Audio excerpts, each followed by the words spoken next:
So what if the next Galaxy S23 Ultra was a lot faster than the current one? As yes, we have the first benchmark results for the Galaxy S23 Ultra, and it looks more powerful than we thought. Apple is having a pretty busy year, and it's about to get more interesting with the M2 powered machines. And if you were drooling over that Moto Razr that was only launched in China, it seems that the company finally got the memo. I'm Jaime Rivera, and we're back on a Tuesday because it's quite the thing for Mondays to get oddly flaky lately. This is Pocketnow Daily.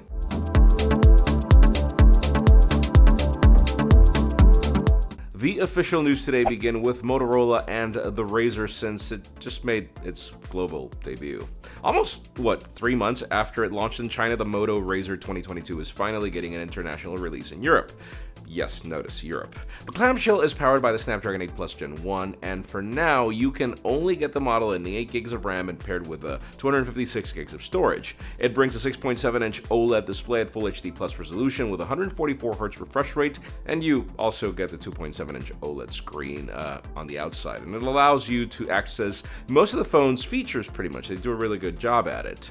Also, it has a redesigned hinge mechanism, and the chin from the previous Razr models is now gone. It looks more like a Z Flip.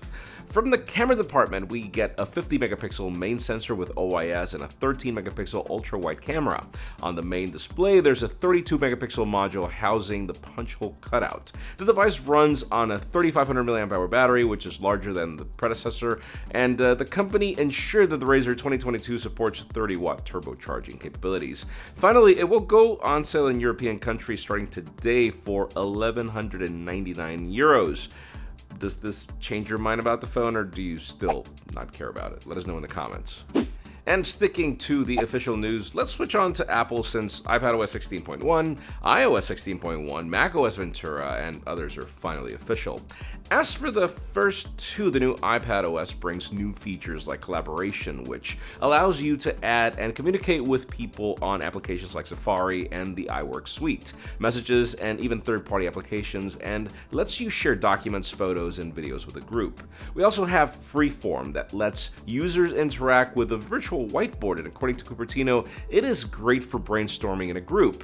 You can even use the Apple Pencil to draw or write notes, and it's also possible to draw photos, videos, and documents. Now, the most enticing feature is definitely Stage Manager, that allows you to resize windows as you would on a Mac, and has a visible dock on the screen that makes it easy to switch between open applications.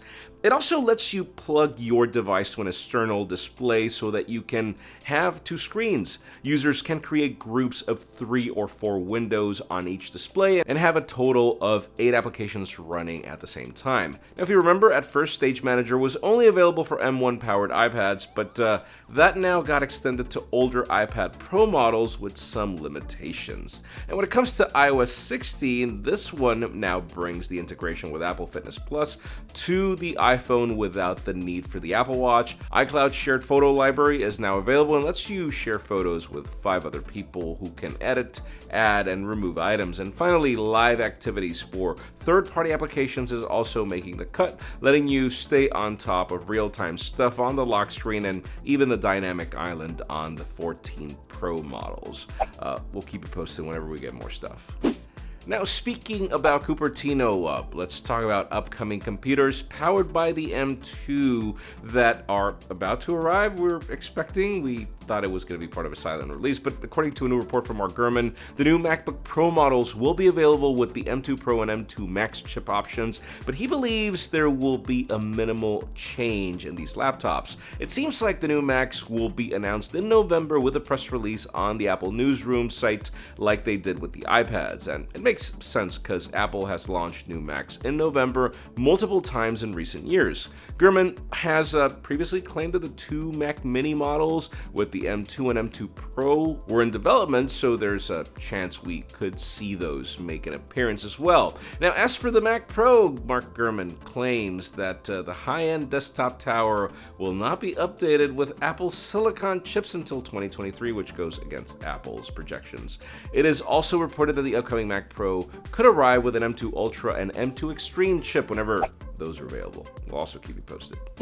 And finally, for the hottest news today, let's get to Samsung, because we have the first benchmark results for the Galaxy S23 Ultra. And listen, I know benchmarks don't really depict the full picture of what we're getting, but they do help measure improvements. And earlier this week, we discussed the results for the base model, and as expected, now it's time for the Ultra. The US version apparently will start at 8 gigs of RAM, and it's obviously powered by the Snapdragon 8 Gen 2 or whatever the name is going to be. That means it features a high-performance CPU core clocked at 3.36 GHz, 3 cores operating at 2.02 GHz, and 4 2.8 GHz cores for a total of 8 CPU cores. So far, those benchmarks are looking very promising, but as always, the results are subject to whatever changes could happen later, or they won't really depict real-world tests. Either way, the new Ultra models topped at 1,521 points for the single-core test, and then 4,689 points in the multi-core testing. And just to give you guys some context, its predecessor was, of course, powered by the Snapdragon 8 Gen 1 chipset, and that one roughly got to 1,200 points in single-core and around 3,000 points in multi-core. So yeah, once again, the Ultra is shaping up to be one of the most powerful phones in the market. But anyways, in today's question, let us know, I'm really curious, do you care about benchmarks when you're buying a phone? Because I was kind of the person that did not, up until Apple changed the game with the M1 chip. And at the same time, after my trip to India, where I noticed how much people are really focused on learning just how powerful a product is from capabilities, and that also drives the buying decisions in a lot of cases, and I do understand it whenever you're holding onto a phone for a long period of time. But anyways, that's just me. Leave us a comment down below. We'd love to know your opinion. Friends, again, if you want to get the news earlier, follow us on Pocketnow.com and subscribe to our channel for more videos like this one. You can also follow us on social media, as our extended coverage happens on Instagram, and follow me on my personal handles to see me state the obvious, because it happens. Please give this video a thumbs up if you like what you saw. I'm Jaime Rivera. Thanks so much for watching. We'll see you tomorrow.